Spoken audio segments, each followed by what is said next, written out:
Hi friends, welcome to Vardhini's kitchen. நம்ம channel இதுக்கும் subscribe பண்ணாதவங்க சப்ஸ்கிரைப் பண்ணிடுங்க. கூடவே பெல் ஐகானையும் கிளிக் பண்ணுங்க. அப்பதான் நாங்கள் செய்கிற வீடியோஸ் உடனுக்குடனே உங்களுக்கு நோட்டிஃபிகேஷன் வரும். நாம் இன்னைக்கு என்ன ரெசிபி செய்யலாங்கிறத வாங்க போய் பார்க்கலாம். நான் எனக்கு உங்களுக்கு செஞ்சு காட்ட போகிறது பித்துக்கம் பருப்பு குருமா. எப்படி செய்யலாங்கிறது வாங்க வீடியோக்குள்ளே போய் பார்க்கலாம். பித்துக்கம் பருப்பு குருமாவுக்கு பித்துக்கம் பருப்பு ஊற போட்டிருக்கேன்.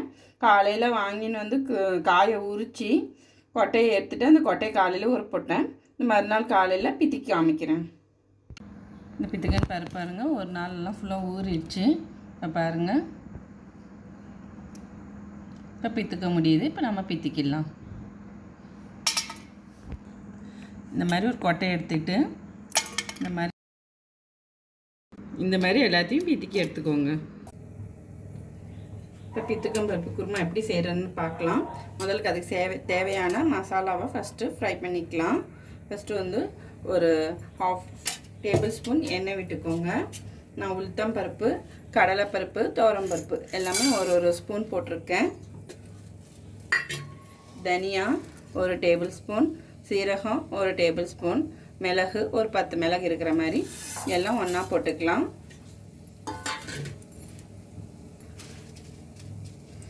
மிளகா ஒரு 6-7 மிளகா போட்டிருக்கேன். காரத்துக்கு தகுந்த மாதிரி போட்டுக்கோங்க. இப்போ இது எல்லாமே நல்லா லைட் ப்ரௌன் ஆகிற அளவுக்கு கொஞ்சம் ஃப்ரை பண்ணுங்க.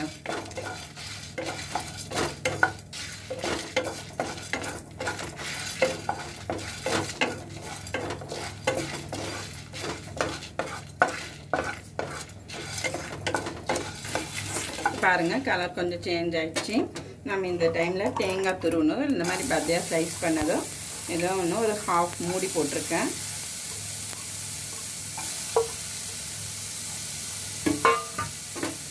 அதே நல்லா கொஞ்சம் கலர் சேஞ்ச் ஆகிற அளவு ஃப்ரை பண்ணிக்கோங்க.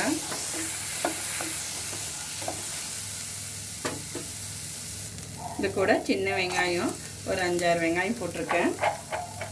அப்புறம் பூண்டு வந்து ஒரு 6-7 பல் பூண்டு, சின்னதாக இருக்கிறதால 6-7 பல் எடுத்துருக்கேன். பெருசாக இருந்துச்சுன்னா ஒரு 4 பல் போட்டுக்கோங்க. இதே நல்லா கொஞ்சம் கலர் சேஞ்ச் ஆகிற அளவு ஃப்ரை பண்ணிக்கோங்க.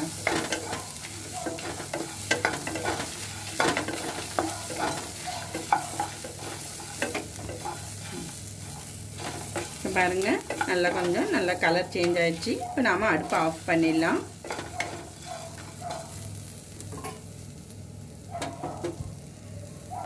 இப்போ இதை நல்லா ஆற விட்டு மிக்சியில் நாம் நைஸாக அரைச்சிக்கிறோம். மாதிரி நல்லா நைஸாக அரைச்சி எடுத்துக்கோங்க. மசாலா வந்து மிக்சியில் போட்டிருக்கோம். சூடு ஆறுற வரைக்கும் நாம் இப்போ அதே பேன்லேயே இந்த காயெல்லாம் வேக வச்சுக்கலாம். முதல்ல ஆயில் வந்து ஒரு 2 டேபிள் ஸ்பூன் அளவு போட்டுக்கோங்க. கொஞ்சம் சூடாகட்டும். இப்போ எண்ணெய் சூடாயிடுச்சு. நம்ம கடுகு போட்டுக்கலாம். கடுகு வந்து ஒரு 1/4 டேபிள் ஸ்பூன் அளவு போட்டிருக்கேன். பெருங்காயம் வந்து ஒரு 1/2 டேபிள் ஸ்பூன். கறிவேப்பிலை. இந்த கடுகு வெடிச்சிச்சு. இந்த டைமில் நாம் வந்து ஒரே ஒரு உருளைக்கிழங்கு நல்லா தோலோடையே இந்த மாதிரி பீஸாக கட் பண்ணி போட்டிருக்கேன்.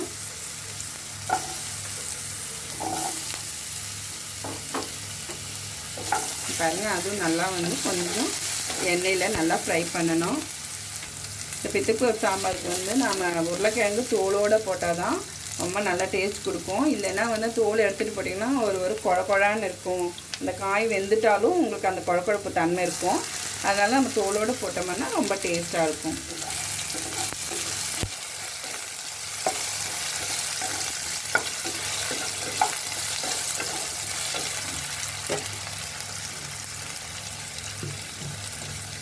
இப்போ இது கூட வந்து சின்ன வெங்காயம் ஒரு 10-15 வெங்காயம் நான் வந்து இது கூட மிக்ஸ் பண்ணியிருக்கேன்.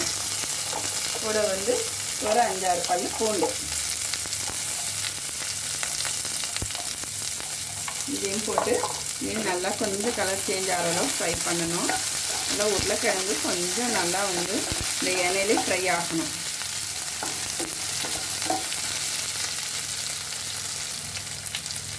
பாருங்கள், இந்த மாதிரி கொஞ்சம் ஃப்ரை பண்ணிகிட்டே இருங்க. இல்லைன்னா ஒரே பக்கமே இருந்துச்சுன்னா அந்த பக்கம் மட்டும் நல்லா ப்ரௌன் ஆகிடும். அதனால் நல்லா இப்படி கலந்து விட்ட மாதிரி ஃப்ரை பண்ணிக்கோங்க. ஃப்ளேம் வந்து மீடியமாக வச்சுக்கோங்க.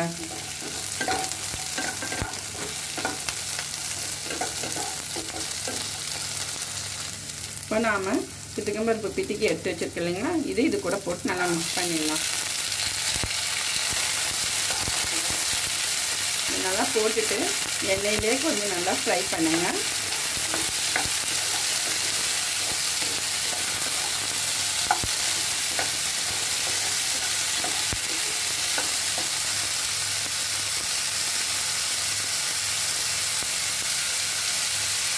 இது வந்து ஒரு 2 minutes நல்லா இந்த எண்ணெயிலே கொஞ்சம் நல்லா ஃப்ரை ஆகணும்.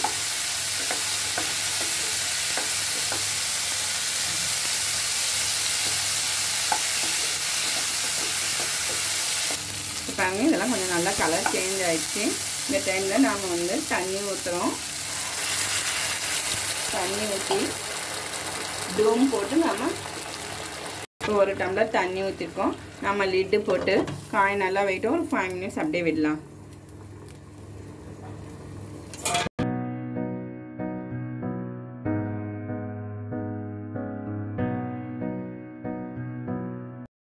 இதை ஓப்பன் பண்ணலாம். பாருங்க, காய் நல்லா வெந்துருச்சு. பாருங்க, காய் நல்லா வெந்துருச்சு. எலசா இருக்கிறதால நம்ம இப்படி தனியாகவே வேக வச்சு எடுத்துக்கலாம். இப்போ இது கூட மசாலாலாம் நம்ம மிக்ஸ் பண்ண போகிறோம்.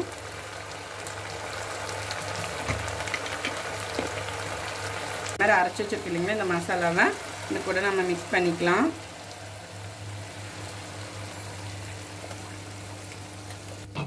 நம்ம கொஞ்சம் தண்ணி மிக்ஸ் பண்ணி இதில் ஊற்றிக்கலாம். இப்போ இது கூட வந்து புளி நான் வந்து பெரிய கோலி உண்டு சைஸ் அளவு நான் ஊற போட்டு எடுத்து வச்சுருக்கேன். இப்போ அதையும் இது கூட மிக்ஸ் பண்ணிக்கலாம். இப்போ 1/2 கப் அளவு இந்த புளி தண்ணி நாம் ஊற்றிடலாம்.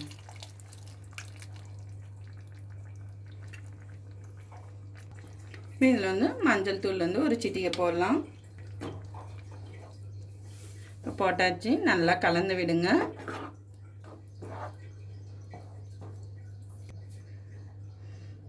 நல்லா கலந்து விடுங்க. இன்னும் ரொம்ப கெட்டியாக இருக்குது. இன்னும் கூட நம்ம தண்ணி ஊற்றிக்கலாம். இப்போ நாம் வந்து உப்பு போடுறோம்.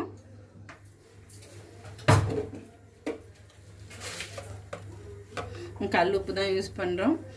எவ்வளோ தேவையோ அவ்வளோ போட்டுக்கோங்க. இப்போ சாம்பார் மிளகாத்தூள் வந்து டேஸ்ட்டுக்காக சும்மா ஒரு 1/2 டேபிள் ஸ்பூன் போடலாம். போட்டு இப்போ இதை நல்லா கலந்துடுங்க.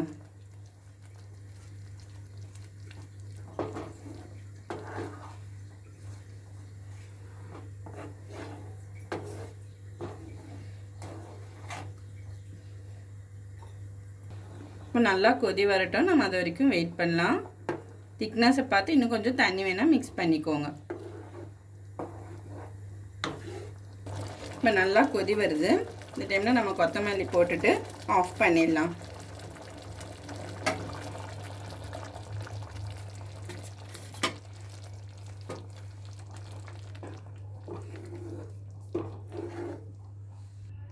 டேஸ்டான பித்துக்கம் பருப்பு குருமா ரெடி. இந்த பித்துக்கம் பருப்பு குருமாவுக்கு பச்சரிசி மாவு ரொட்டி, சப்பாத்தி, தோசை எல்லாத்துக்குமே ரொம்ப நல்லாயிருக்கும். இந்த பச்சரிசி மாவு ரொட்டியோட வீடியோவை ஏற்கனவே போட்டிருக்கேன். அதனுடைய லிங்க்கை டிஸ்கிரிப்ஷன் பாக்ஸில் போடுறேன், வேணும்னா பார்த்துக்கோங்க. பித்துக்கம் பருப்பு குருமா செஞ்சு பார்த்துட்டு உங்களுக்கு பிடிச்சிருந்துச்சுன்னா லைக் பண்ணுங்கள், ஷேர் பண்ணுங்கள், சப்ஸ்கிரைப் பண்ணுங்கள்.